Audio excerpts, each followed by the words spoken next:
Podcasts are hot right now. How do I know? Well, you're listening to one right now, aren't you? But you might be wondering, how on earth do I get my voice out there and start my own podcast? It all seems so intimidating. Between hosting and platforms and monetization, it can get real complicated real quick. Well, I'm going to let you in on a little secret. We started this podcast over 2 years ago, not knowing clue one on how to do it. So how do we do it? We did it with Anchor. Anchor is the free podcast app with creation tools that allow you to record and edit your podcast right from your phone or computer. And Anchor will distribute your podcast for you, so it can be heard on all the platforms like Spotify, Apple Podcasts, and many more. And everybody likes money, right? Well, you can make money from your podcast with no minimum listenership. It's everything you need to make a podcast in one place. So go right now, download the free Anchor app, or go to Anchor FM to get started. It's the eCommerce Minute, your daily dose of e-commerce, tech, and retail news with your host, John Suder, Bart, Mroz, and Brittany Blackman. The eCommerce Minute is a production of SUMO Heavy, a digital commerce consulting firm located in Brooklyn, New York, and Philadelphia. Find us on the web at sumoheavy.com. It's eCommerce Minute episode 723. In today's episode, Old Navy donates over $30 million of clothing to American families in need. COVID-19 has left many Americans laid off from their jobs and struggling to provide basic necessities for their families. Old Navy, who has been clothing American families since 1994, recognizes that the need to serve families has never been greater. The clothing chain announced it would donate over $30 million in clothing to U.S. families in need. The retailer, which is owned by Gap Incorporated, joins a growing list of apparel companies that have offered financial aid or given away product for free to relieve some of the hardships caused by COVID-19. The retailer is working with a number of partners to distribute the goods to vulnerable families, including nonprofit organizations Good360 and Baby2Baby, as well as transportation partner Penske Logistics. To announce the donation, Old Navy has released a video depicting a unique portrait of the American family by Richmond, Virginia artist Noah Scallon. Known for creating large-scale art installations out of everyday items, Scallon constructs a portrait of a mother and her two daughters formed entirely out of Old Navy clothing. The portrait is revealed as a time-lapse video, taking the viewer through the journey of apparel transforming into art. In addition to the clothing donation, Old Navy is also donating 50,000 non-medical grade reusable masks to longtime partner Boys and Girls Clubs of America. Many of their clubhouses have remained open and operational throughout the crisis as a safe space for kids and families in underserved communities. Old Navy has been assisting in COVID-19 response efforts under parent company Gap Incorporated, which has leveraged its expansive supply chain to connect hospital networks with millions of critical PPE, including N95 masks for frontline healthcare workers. Back in March, Gap Incorporated committed to donating $1 million to a handful of nonprofits. Those nonprofits included the UN Foundation's COVID-19 Solidarity Response Fund and local relief efforts in San Francisco and New York, where the company has headquartered offices. So I guess if you can't sell it, you might as well donate it, right?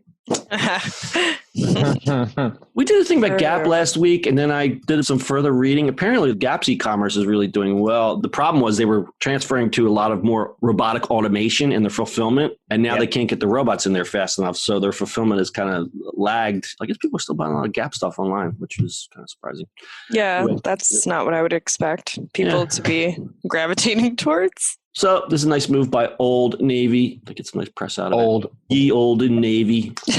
Old Navy, home of the $5 t-shirt. I haven't bought Old Navy in years. Their flip-flops. I mean, we talked about this. Yeah, Sue likes their flip-flops. When they have this big sale. I grab like $2 or $5 or something. She buys a whole box. 20 pair. Yeah. Can never have too many. They're the most casual yet easy to rock shoe.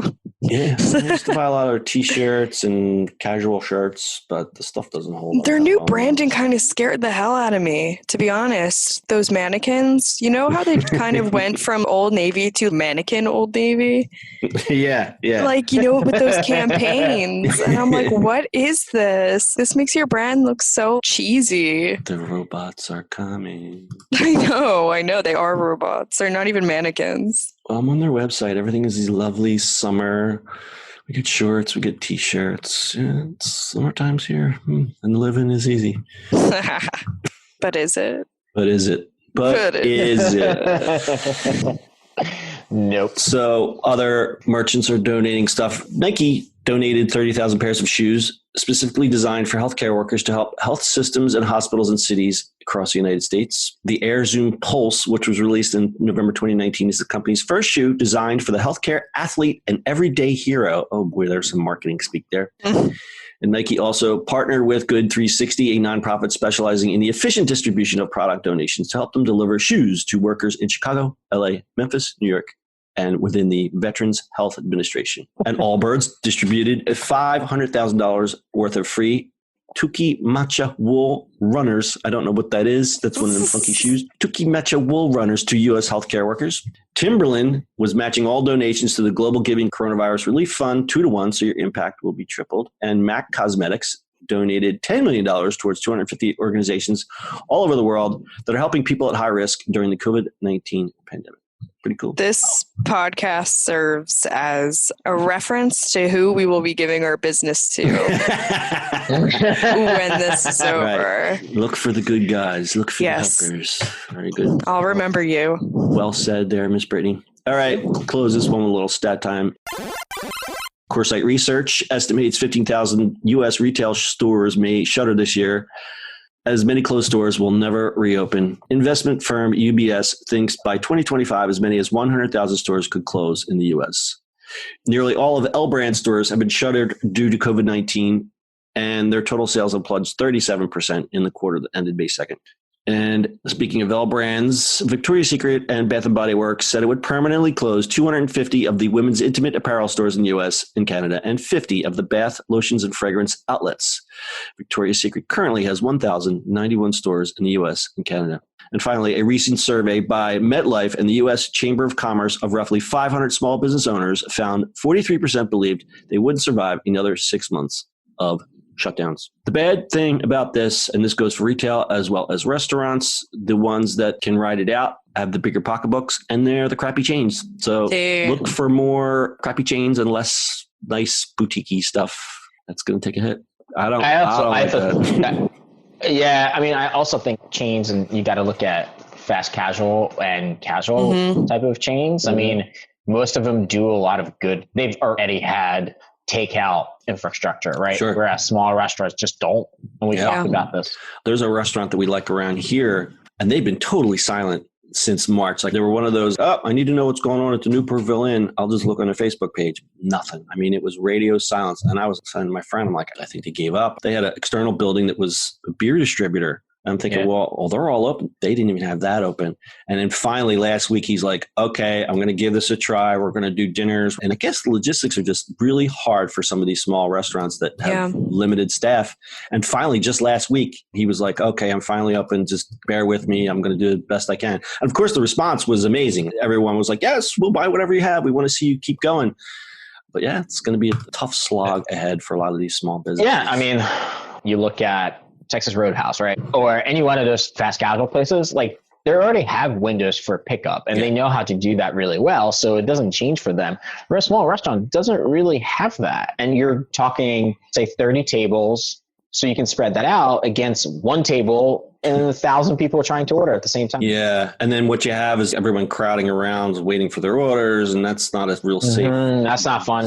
Thing. That's not fun for anybody. But yeah, a lot of the big chains like Texas Roadhouse is a great example. They're selling meal kits. So instead of having your steak cooked, a cooked steak probably doesn't transport real well. They give you everything you need to make a steak dinner, just like you would get at Texas Roadhouse. And they sell out all the time. No, it's kind of good. I mean, they're not wasting the meat they already have in the pipeline, and that makes sense. Yeah. I mean, we ordered from a Mexican restaurant that we like around here. And again, like your Mexican food, you're like, by the time it gets home, but we're like, we're going to support them. We're going to give them our money. Yeah. And it was great.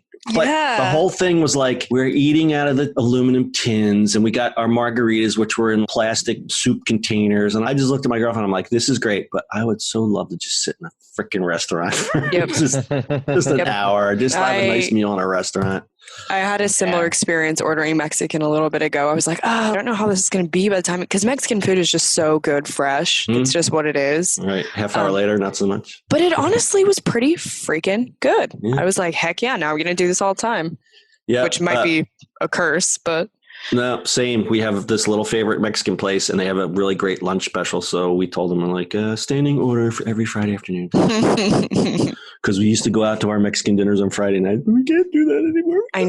It's horrible. John, did you hear that Pharmacia closed? Yeah. Yes. Oh. Yeah, we saw that. Speaking of which, God. You're going to see How a lot more sad. places. You see a lot more of that. That was just the tip of the iceberg.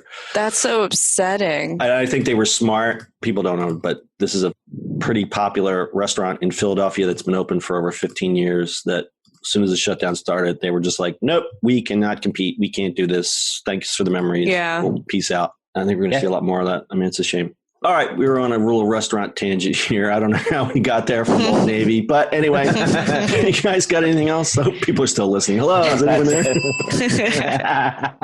No, that's it. We could just talk and talk all day. All right, that's your e-commerce minute for today. We'll see you on the internet tomorrow. That's it for today's show. If you like the show, do us a favor and subscribe or leave us a review on iTunes. And don't forget, you can now listen to the e-commerce minute on your Amazon device. Just add e-commerce minute to your flash briefing. And finally, if you have a comment or suggestion or just want to say hi, find us on social media at SUMO Heavy.